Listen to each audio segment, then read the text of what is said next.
This is my budget for the month of December, which is typically when people spend the most money. However, as you can see, in this month, I'm gonna be saving close to 80% of my income. Now, it wasn't always like this because last year I was saving around 60% of my income, which is still really good. But 5 years ago, I was saving close to 0%, or in other words, I was sort of living paycheck to paycheck. And I just remember I absolutely hated that feeling of knowing that every single month, whatever money I had inside of my bank account was basically just staying the same or even decreasing. So what I did was I created this budgeting template here that I still use to this day. I tracked my spending, used that budget every single month, and I implemented 4 money frameworks that we're gonna talk about here in this video. And by doing that, I was able to get my savings rate to slowly increase and then eventually skyrocket up to what it is today. So I wanna show you guys my process for exactly how I did that and how you can do the same. And of course, I'm gonna have my exact budgeting template available to download completely for free later on if you stick around to see how to use it first. But I promise you at the very least that if you try this out and then stick with it, you're gonna start to save more and stress less when it comes to your money. Now, I don't wanna waste any time here, so let's start off by jumping over to that budgeting template to sort of explain the first money framework that I think is so important, and that is to run yourself like a profitable business. Now, to show you what that means, if we look over here in that file, we have basically 4 main zones, and what I've realized after years of budgeting is that organizing my budget into these zones sort of helps me to visualize my expected spending habits in a month versus my actual spending habits to see how well I'm managing my cash flow. So we have our income budget in the top left, and then below that is the expenses budget, and then in the top right, we have our actual income, and below that are the actual expenses. So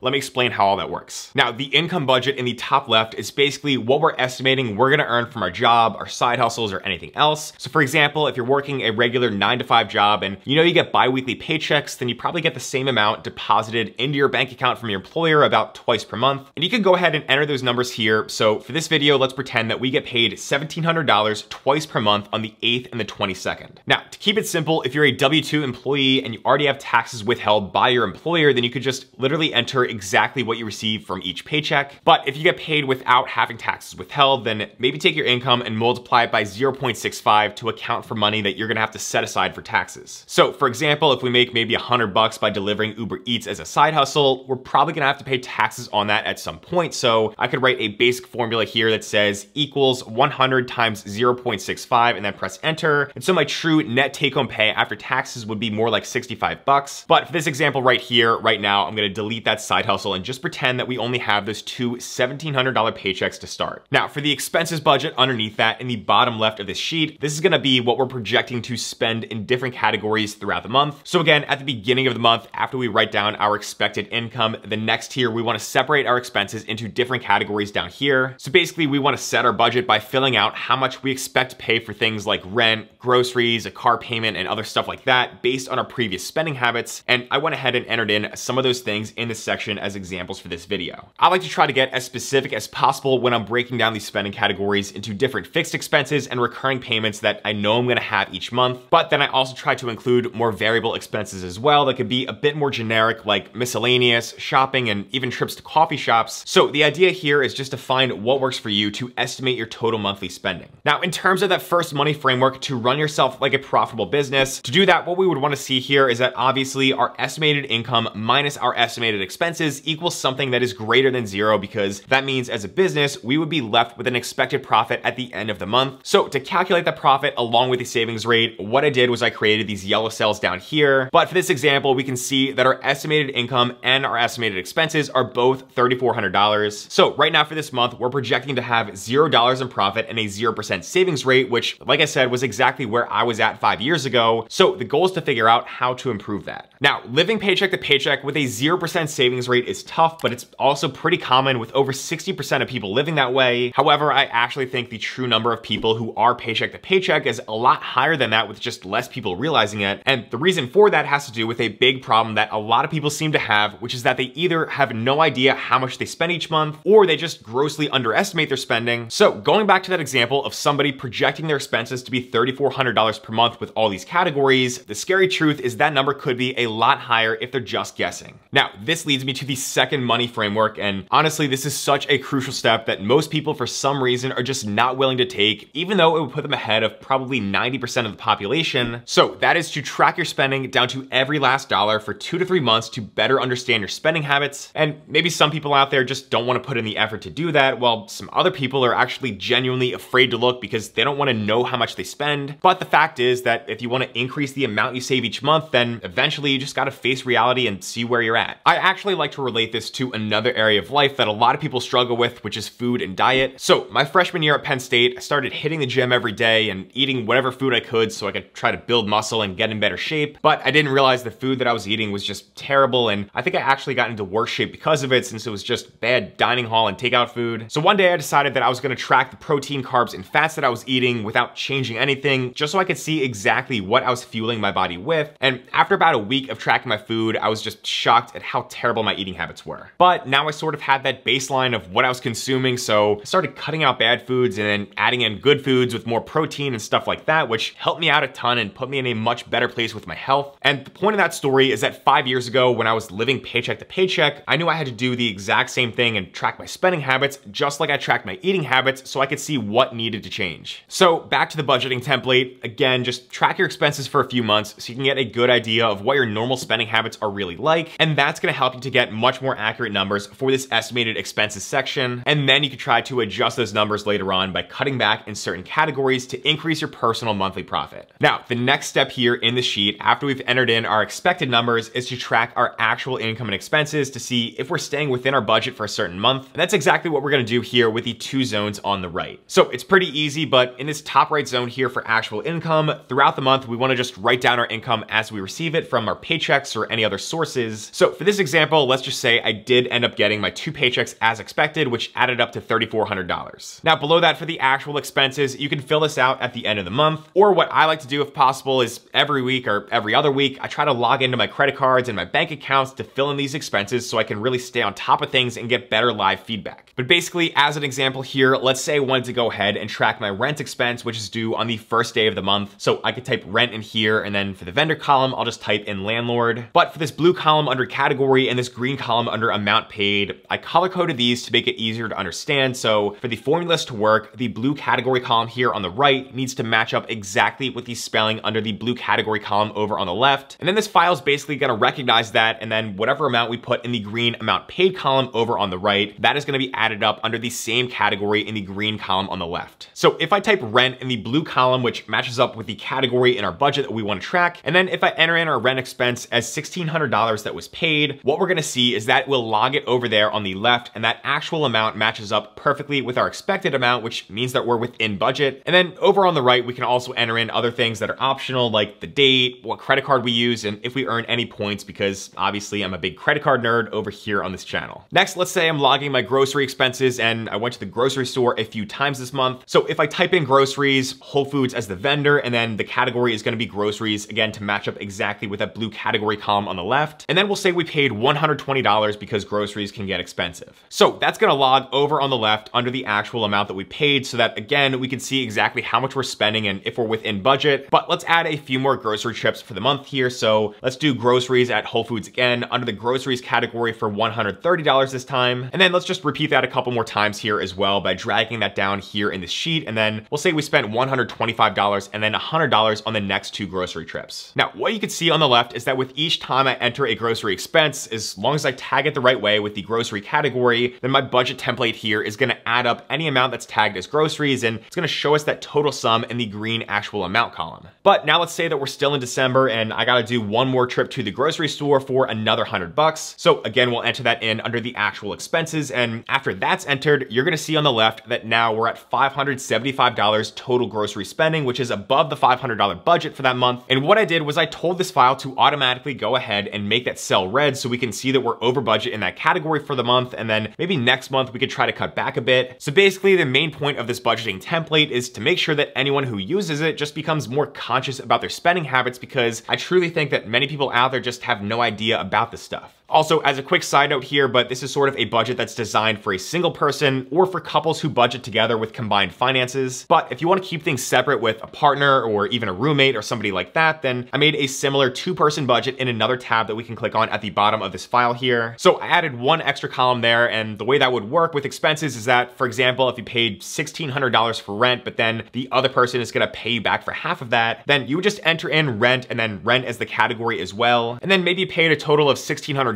but you're only responsible for $800 of that. So you would just type that in there, and then only $800 is gonna get tracked over on the left left side. Now, back over to the normal budget tab. Let's just say that we filled out the rest of our actual expenses throughout the month. So I'm actually gonna go ahead and copy over some numbers from our expenses budget over to the actual expenses to keep things moving along. But let's say that we changed up some of these numbers and that I actually spent under budget for miscellaneous and for dining. So at the end of the month, even though I was over budget for groceries with that red cell there, I'm still left with a small profit of $135, which is under my budget and also equal to a 4% savings rate when everything gets added up at the bottom here. Now, with that profit, we should try to do something with it by investing in maybe a Roth IRA, a brokerage account, or something like that. But at the very least, make sure you're putting any leftover profit you have into something like a high yield savings account where your money is going to be able to sit there and at least earn some interest at a competitive rate. Personally, I've been using SoFi checking and savings over the past few years because they're paying out one of the best rates at up to 4.60% APY as I'm filming this. And right now you can also get a bonus of up to $300 if you use my link and then deposit a certain amount and set up direct deposit. So I'll leave an affiliate link for that down below if you want to go ahead and check that out. But like I said, I really love SoFi and I'm happy to have them as a partner of the channel here. Now, having any profit left over at the end of the month is a huge accomplishment, but if we were running a profitable business, then we might want to try to increase that profit over time by growing it with each following month. And the simple way to think about increasing our profit as we run ourselves like a business is that we have two options. So we can decrease our expenses or we can increase our revenue, which in this case means increasing our income. For myself and most other people, we want to start by focusing on decreasing expenses first because there's a lot less time and work involved to just target certain areas where we can cut back on spending. And this leads me to the third money framework of this video that helped me to slowly start to grow my own savings rate when I first started budgeting. So that is to focus on cutting big, then small. Now, what I mean by that is that if we take a look at the actual budget versus the estimated spending in the sheet, we can see not only where we might be overspending, but we can also see exactly what categories are the largest dollar amounts. And what we want to do as we look to decrease our expenses is we want to try to cut back on the highest spend categories first if possible, which right here could be things like rent, groceries, our car payment, and miscellaneous spending too. The mistake that a lot of people make is they look to cut out the obvious but less expensive stuff first, like coffee spending, or they cancel subscriptions like Netflix. But the problem there is those are not the expenses that are really going to be hurting us the most, because if we play around this file here and we cut those out, we still only go from a 4% savings rate to a 6% savings rate. And yeah, that's a little bit higher, but it's not really going to have that much of an impact. And we might be cutting out things that bring us happiness because most people enjoy getting their favorite coffee to start their day, or they like watching their favorite TV show to relax on Netflix at night. So what we really want to focus on first are the big expenses, and then after that we can start to eliminate some of those unnecessary smaller expenses if we want to. However, cutting back on those big spending categories can be a little bit tough because that might require some small sacrifices and maybe even some lifestyle changes. But again, if we really want to have the most impact in the least amount of time, then cutting back on those things is really the best thing you can do for your budget. For me, when I started to live on my own, I just chose to live in a small old studio apartment in Philadelphia instead of a newer updated one-bedroom place because it was going to save me a few $100s per month. And then eventually when me and my fiance moved in together, we started to split rent, so we both ended up saving more from that. So for the example in the sheet, right away I would start looking at that rent expense and then see if I can lower it by maybe living with a roommate to drop that down from $1,600 to maybe $800 a month. And right away that one move would help us to jump up to a 28% savings rate. Some people might even consider doing the tough thing and move back home with their parents if they need to, and not everyone is going to be able to do that, but that was another major way that I saved so much money right after I graduated from college. And cutting out rent here by moving back home would actually jump us up to a 51% savings rate. Then I'd also look to cut back on groceries by shopping at Walmart, Aldi, or Trader Joe's instead of going to Whole Foods like I mentioned before, because maybe we'd be able to save at least another $100 per month or more. And some people could even get rid of the car payment by selling their car and living within walking distance to their job, or even just downgrading their car to something more affordable. But the point here again is to focus on reducing the big expenses in your budget first, and then after that you can start to cut back on the smaller stuff. Now personally, in my own situation, once I got my spending habits tracked and then I started decreasing my largest expenses, I was able to get my monthly savings rate up to maybe 10 to 20% or so. But the truth is there is going to be a limit as to how much you can actually reduce your expenses while still living a comfortable life that makes you happy. And at some point, once you've optimized all your expenses, then you got to turn all your time and attention over to the income side of the profit equation. So that leads me to the fourth money framework here, which is that decreasing expenses is good, but increasing income is better. Now, obviously, increasing your income is easier said than done, but if you really want to get a savings rate that's 60, 70, or 80% plus, then after you've built up a good budgeting foundation, you need need to find ways to increase your income, because the most important thing to remember here is there is going to be a limit to how much you can reduce your expenses, but increasing your income is unlimited. For me, whenever I had some free time outside of my 9-to-5 job that paid me a salary of around $70,000 per year, I started selling things online. I tried all these side hustles, and eventually I started making YouTube videos here on this channel. So at first I made $0 on YouTube for 6 months, but then I made an extra $100 per month. And then eventually I started making up to $1,000 per month on top of my full-time job. And somehow this just became my full-time thing because I did see it as the best opportunity that I had to earn multiple 6 figures per year. So because I've kept my monthly expenses consistently around $3,600 per month, and I've also continued to increase my income up to roughly now around $18,000 per month after business expenses and taxes, that's how I've been able to reach that 80% savings rate, which I feel really, really fortunate to have. Now, most people are not going to want to start a YouTube channel, but everyone out there has some sort of a skill they can monetize in some way. Or if you're working towards just a higher paying career path like being a doctor or a lawyer right now, then maybe you just have to be patient while you wait for your income to increase at some point in a few years. But no matter what your situation is, just keep your spending under control by using this budgeting template right here, and then focus the majority of your time and energy on just increasing your income, or at least moving up in your career. Now, if you want to download this template, then I'm going to have a link down below that you can go ahead and check out, again, completely for free. And with that download, I'm going to include this normal budget along with a 2-person budget where you can play around, change up the categories and the numbers for yourself. But I'm also going to include a free net worth tracker as well, where you can see your wealth grow over time as you start to save and invest more each month. And all that I ask in return is for you to go ahead and just tap the like button and subscribe down below to show support for this video, and also share it with a friend or family member who you think could benefit from it. But as always, thank you so much for watching, and I'll see you in the next one.